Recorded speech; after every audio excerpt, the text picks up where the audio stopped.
ধর্মঘট বিজেপি সরকার দেশের মানুষের উপরে চাপিয়ে দিয়েছে।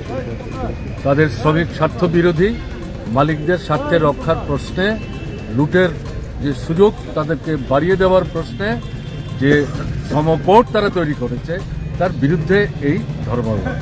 কৃষক এবং কৃষির যে সমস্যা তারা তৈরি করেছে, এর বিরুদ্ধে এই ধর্মঘট।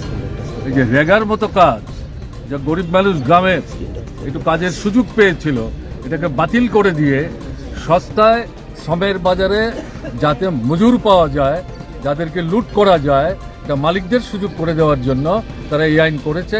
এর বিরুদ্ধে এই ধর্মঘট।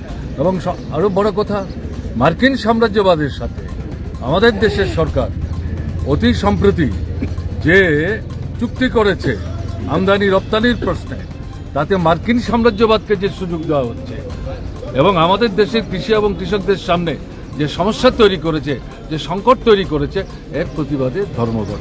এবং এই ধর্মঘটই শেষ কথা না, এর মধ্য দিয়ে সামনের দিনে আরও বড় আন্দোলন তৈরি করার জন্য, গড়ে তোলবার জন্য আজকের ধর্মঘটের মধ্য দিয়ে দেশের মানুষ, সমস্যাপীড়িত মানুষ, শ্রমজীবী অংশের মানুষ, তারা নূতন করে সংঘবদ্ধ হওয়ার শপথ নিয়েছে। আজকে নরেন্দ্র মোদীর নেতৃত্বে এই দেশকে বিদেশিদের হাতে বিক্রি করে দেওয়ার, আমাদের সমস্ত সম্পদ, তার সাথে আমাদের রাজ্যের যে শ্রমিক শ্রেণী, তাদেরকে সম্পূর্ণ একচেটিয়া পুঁজির দাসে পরিণত করার যে সমস্ত আইন তৈরি করছে, তার বিরুদ্ধে সারা দেশের যে শ্রমিক শ্রেণী তারা আজকে বন্ধ দেখেছে।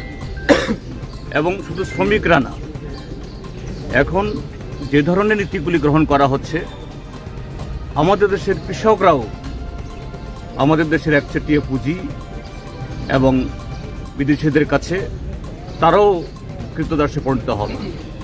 যেভাবে এখন আমেরিকার সাথে চুক্তি ইত্যাদি হচ্ছে, এতে আমাদের দেশের যে কৃষি এবং কৃষক, তারা এমনিতে বিপন্ন, আরও বিপন্ন হবে। তার বিরুদ্ধেই আজকে এই সারা দেশে ধর্মঘট।